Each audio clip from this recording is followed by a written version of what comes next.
ഇതിപ്പോ അങ്ങനെയാണോ? ഒന്നുമില്ലെങ്കിലും സ്വന്തം കുടുംബത്തിലെ പണിയല്ലേ. ദേ, ഇനി ഇതെല്ലാം നോക്കി നടത്തേണ്ടത് രോഹിത്താണല്ലോ. ഇവളാണ് പെണ്ണ്.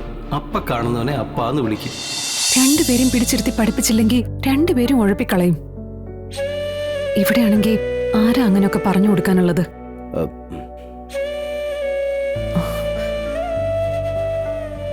അച്ഛാ, അച്ഛനൊന്ന് സംസാരിക്കണം. കുട്ടികളുടെ പഠിത്തത്തിന്റെ കാര്യം തന്നെ പറയണം. ദേഷ്യം എന്നോടല്ലേ? വാശിയെടുത്ത് പിള്ളേരുടെ ഭാവി എന്തിനാ നശിപ്പിക്കുന്നത്? മോളെ, എനിക്ക് നിങ്ങളെല്ലാവരും കൂടി എൻ്റെ അടുത്ത് ഇവിടെ ഉണ്ടാകുന്നുള്ള ആഗ്രഹം മാത്രമേ ഉള്ളൂ. ഇതിപ്പം നിങ്ങളുടെ ഇടയിൽ പെട്ടുപോയത് ഞാനും കൂടിയാ. സാവധാനം സത്യമ്മയുടെ ദേഷ്യം മാറുമെന്ന് കരുതാ അച്ഛാ. അച്ഛൻ മരുന്നൊക്കെ കഴിക്കുന്നുണ്ടല്ലോ അല്ലേ? എന്തിനാ മോളെ മരുന്നൊക്കെ കഴിച്ച് ജീവിക്കുന്നേ? മനസ്സിന് സന്തോഷമില്ലാതെ 100 കൊല്ലം ജീവിക്കുന്നതിന് പകരമേ സന്തോഷത്തോടെ 10 ദിവസം ജീവിച്ചാ പോരെ?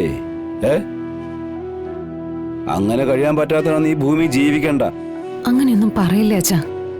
അതൊക്കെ എല്ലാം ശരിയാവും. ഞാൻ ഇറങ്ങുക അച്ഛാ.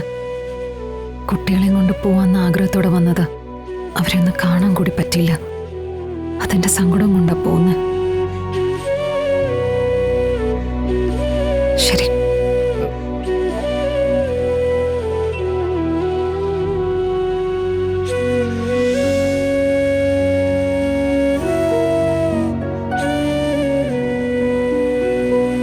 അമ്മേ,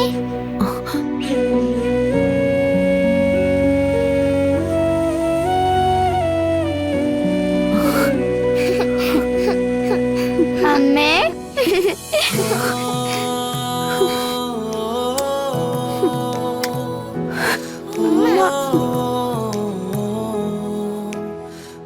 അമ്മയ്ക്ക് സങ്കടമായോ? സാരമില്ല, നിങ്ങൾ വന്നില്ലേ, നമുക്ക് പോവാം. പോവാം. എന്തോടി മോളെ, എന്തോ പറ്റി?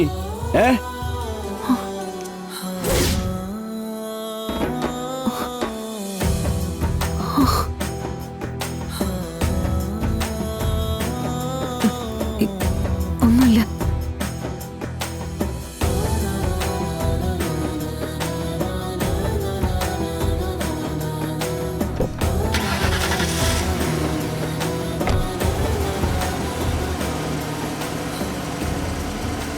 അവക്കേ കൊച്ചുങ്ങളെ പിരിഞ്ഞിരിക്കുന്ന വലിയ സങ്കടം ഉണ്ടോടോ? പിള്ളേ, തനിക്ക് ഇവർ തമ്മിലുള്ള പ്രശ്നം എന്താ അറിയോ? അല്ല, എനിക്ക് സാറേ, എനിക്കൊന്നും അറിയില്ല സാറേ. ഇയാൾക്ക് എന്താ അറിയടോ? പിന്നെ അല്ലെ തന്നെ അറിയാമെങ്കിൽ ഇയാൾ പറയൂ. സത്യം എന്താ പെട്ടെന്ന് കാണണമെന്ന് പറഞ്ഞേ? എനിക്ക് എന്റെ മകനെയും മരുമകളെയും പെട്ടെന്ന് കാണണമെന്ന് തോന്നി. നീ എന്താ തിരക്കിലായിരുന്നോ?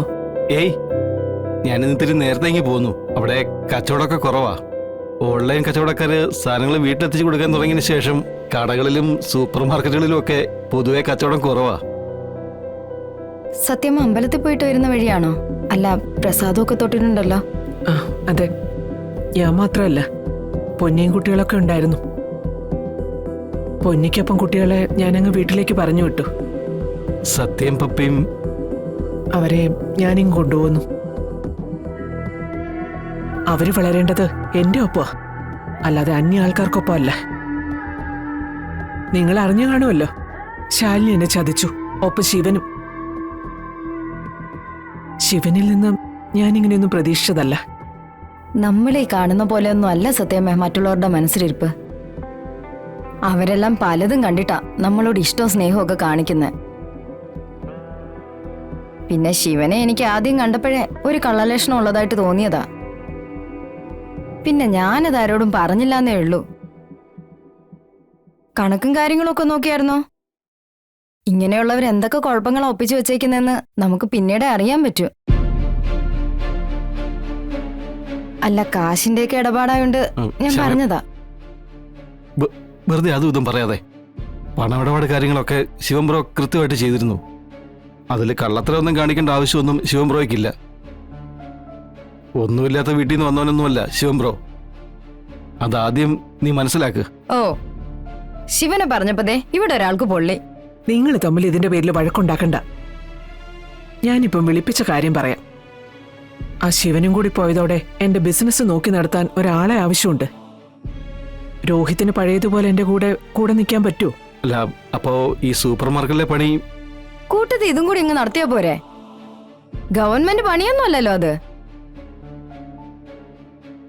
അല്ലെങ്കിൽ തന്നെ അതിന് പോയിട്ട് എന്തെങ്കിലും നടക്കുന്നുണ്ടോ? ചുമ്മാ ഒരു ജോലി എന്നും പറഞ്ഞങ്ങ് പോവാ. അതെ, നമ്മുടെ ജീവിതത്തിൽ എന്തെങ്കിലും ഒരു പുരോഗതി ഉണ്ടായിട്ടുണ്ടോ? ഇതിപ്പോ അങ്ങനെയാണോ? ഒന്നുമില്ലെങ്കിലും സ്വന്തം കുടുംബത്തിലെ പണിയല്ലേ. ദേ, ഇനി ഇതെല്ലാം നോക്കി നടത്തേണ്ടത് രോഹിത്താണല്ലോ. ഇവളാണ് പെണ്ണ്. അപ്പ കാണുന്നവനെ അപ്പാന്ന് വിളിക്കും. രോഹിതേ, എന്തായി ആലോചിക്കുന്നേ? ഇത്രയൊന്നും ആലോചിക്കണ്ട. സത്യാമ്മ പറഞ്ഞതുപോലെ നമ്മൾ അവിടെ ചെല്ലുന്നു, താമസം തുടങ്ങുന്നു. രോഹിത് സത്യാമ്മയുടെ ബിസിനസ്സുകൾ നോക്കി നടത്തുന്നു. പോരെ? സത്യാമ്മ ധൈര്യമായിട്ട് പോക്കോ. ഞങ്ങൾ ഉടനെ അങ്ങോട്ടേക്ക് വരാം.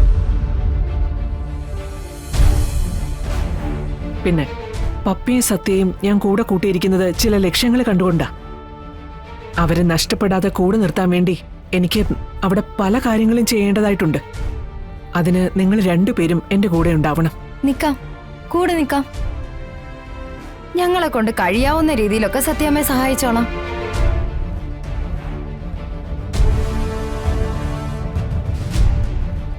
രോഹിത്തെ, ഇനിയൊരു സഹായത്തിന് എനിക്ക് നീയേ ഉള്ളൂ. വിഷ്ണുവിന്റെ സ്ഥാനത്ത് എനിക്കിനി നീയാ ഉള്ളത്. നീ മാത്രം.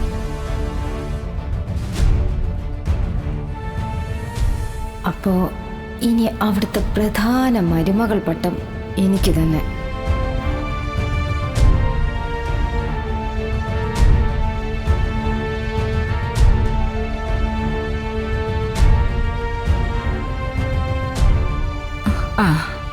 ആരാ? എവിടുന്നാ? എനിക്ക് കളക്ടർ മാഡത്തിനെ ഒന്ന് കാണണം. എവിടുന്നാ? അങ്ങ് ദൂരേന്നാ. എന്റെ പേര് ദേവകി അമ്മന്നാ. ഡേറ്റ് എന്നാന്ന് പറഞ്ഞേ?